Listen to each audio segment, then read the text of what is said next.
So hey everyone, we are back for another, yep, that's right, Switch 2 video. So right after the video uploaded today, I got some other news about potentially why there are key cards in the first place. Now this is just a rumor right now, but this was reported through various social medias. We're going to read one of these articles. So if you're not subscribed to the channel, please consider doing so. And let's hop into this news article. So Nintendo Soup reported 15 hours ago, rumor, Nintendo Switch 2 game cards come in fewer capacities than the Nintendo Switch. And this article says, some Nintendo Switch physical collectors have been wondering about the increased number of game key cards from Nintendo Switch 2, even in the markets like Japan where game cards are sold more frequently than codes in a box, download codes, and physical cases. Now there may be an explanation to this. According to YouTube channel, Jordan, formerly a Switchwash, now Physical Paradise, reported that the sources they spoke to have some knowledge about Nintendo Switch 2 game cards. Unlike Nintendo Switch, Nintendo is offering far fewer storage options for the Nintendo Switch 2. For comparison, Nintendo Switch game cards come in multiple capacities, while their source claims that Nintendo Switch 2 game cards come in two types, a very small size or a 64GB game card with nothing at all in the middle. So if this is true, that would explain a lot as to why something like Bravely Default, a 3DS game, isn't getting a physical release, Suikoden 1 and 2,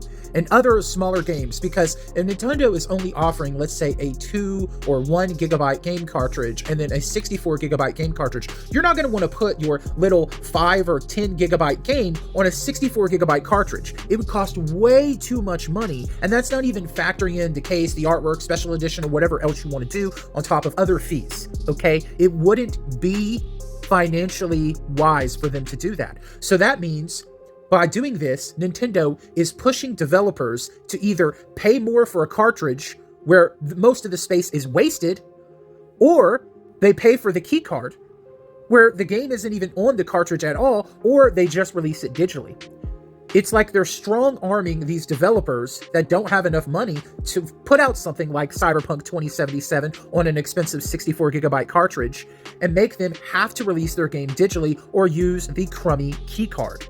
And if this is true, that's really bad of Nintendo. That's anti-consumer, and that's anti-indie developer and small company. This is really bad, but it's still a rumor right now. We don't know for sure, but I am leaning really strongly to it being true because it makes a lot of sense with everything else they're doing and how egregious it is right now. I'm going to say this rumor is most likely true. But let me know what you think in the comments below. And until next time, happy gaming, happy collecting, and let's all one up our collections together. And also vote with your wallet.